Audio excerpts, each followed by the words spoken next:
Are you looking to sell your home?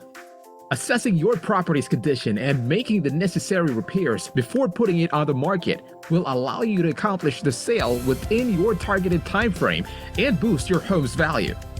That's where a pre-listing home inspection comes in. Focus on the most important things first. We've listed a few areas that will concern potential buyers when reviewing the home inspection report.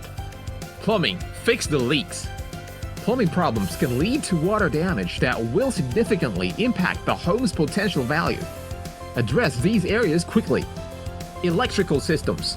Are the electrical panel and circuit breaker configuration adequate for today's needs? The inspector will determine if there are issues. Roof. Deteriorated roof coverings are among the first things that will draw the potential home buyer's attention. Roof issues are expensive and on the top of a buyer's focus.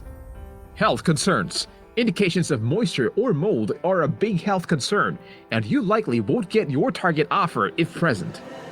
Be sure to address the source of the problem.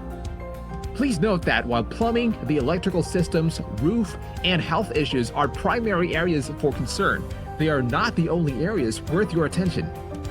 Before listing your home, be sure your home is in marketable selling condition.